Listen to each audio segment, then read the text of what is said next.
जब हम food study करते हैं जी तो ऐसा माना जाता है कि जहाँ पे आप रहते हैं, जहाँ का एटमॉस्फेयर है, सपोज जैसे कि अगर मैं कश्मीर में हूँ तो वहाँ पे एप्पल मिलता है बहुत आसानी से।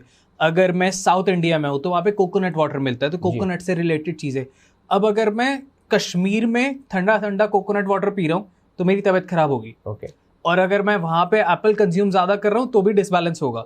तो जैसा सीजनल हो गया, जैसा आपका जैसे वही उपजाऊ है जहाँ पे जो उनका फल पौधा, आपको उसके अकॉर्डिंग खाना चाहिए, वो ज़्यादा है। अब इटली में बैठे पास्ता वो खा सकते क्योंकि वहाँ के एटमॉस्फेयर के हिसाब से वो डाइजेस्ट जल्दी होता है। यहाँ पे अगर हम खाने तो वो गड़बड़ नहीं करेगा, बिल्कुल भी नहीं करेगा। देखिए, फल खाना और पास्ता खाना दो अलग अलग बातें हैं। दूसरी चीज, आपने एक और शब्द का इस्तेमाल किया, एक और आइटम का इस्तेमाल किया जिसको आपने कहा नारियल। नारियल तो वैसे भी किसी को नहीं पीना चाहिए, ये तो प्योर पॉइजन होता है। नारियल पानी जो होता है वो एक्चुअली पानी नहीं होता है।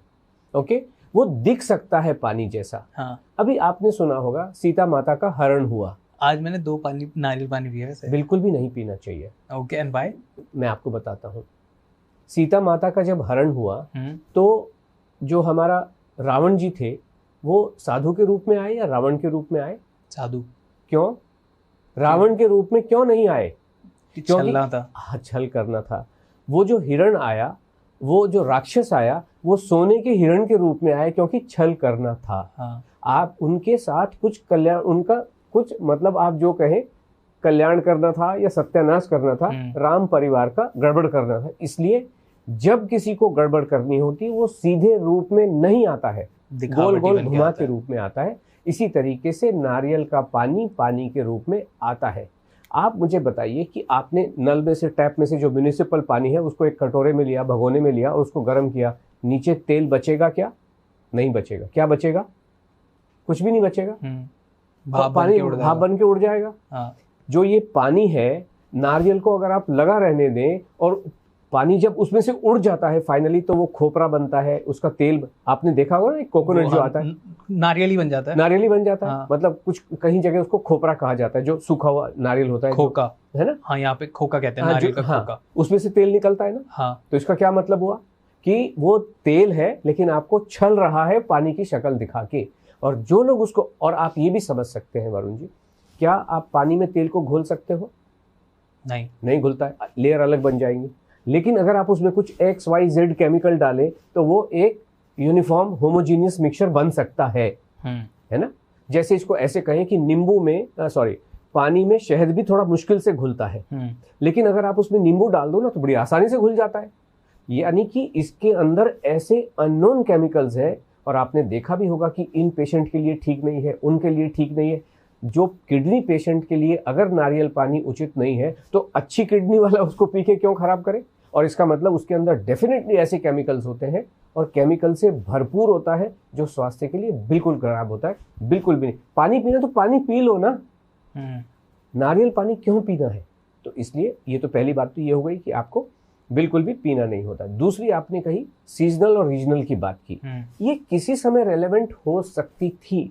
आज के मॉडर्न ज़माने में 2025 में या इसके बाद ये रेलेवेंट नहीं है। आप मुझे एक बात बताएं, सरल सी बात बताएं, नासिक में अंगूर बनता है, उगता है, दिल्ली में तो नहीं उग रहा, पंजाब में उगता है, आसाम में तो नहीं उग रहा, तो आसाम वाला अंगूर खाएगा ही नहीं। और जो पाइनएप्पल आसाम में बहुत बढ़िया उग रहा है तो वो राजस्थान वाला पाइनएप्पल नहीं खाएगा, उसका हक नहीं बनता है खाने के लिए।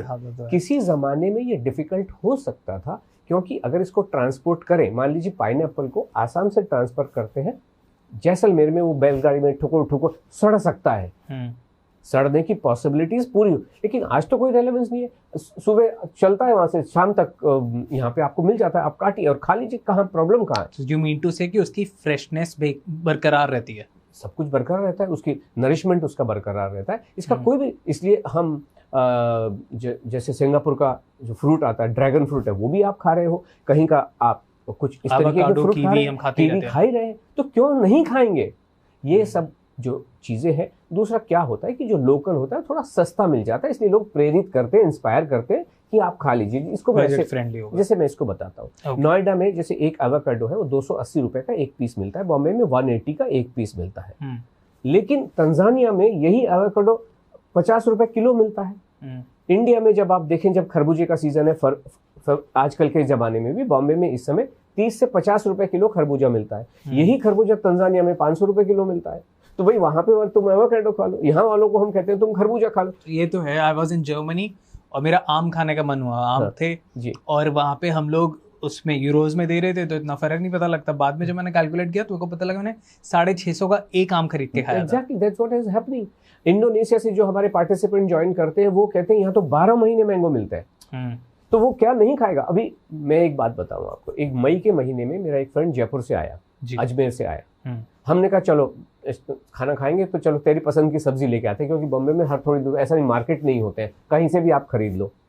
तो उसने देखा अरे मई के महीने में भिंडी, हमें पता ही नहीं चलता वहां पे किस चीज का सीजन है, क्योंकि हर चीज हर समय मिलती है। लेकिन कुछ लोगों, तो मैं भिंडी खाऊंगा नहीं अगर मई के महीने में भिंडी मिल रही है और उसका सीजन नहीं, मुझे नहीं पता सीजन, लेकिन मुझे तो दिखाई दे रही है ना दुकान पे मिल रही है, तो मैं खाऊंगा। ये सब बेकार की बातें हैं। आप खा लो, जीवन को क्यों कॉम्प्लिकेट बनाना।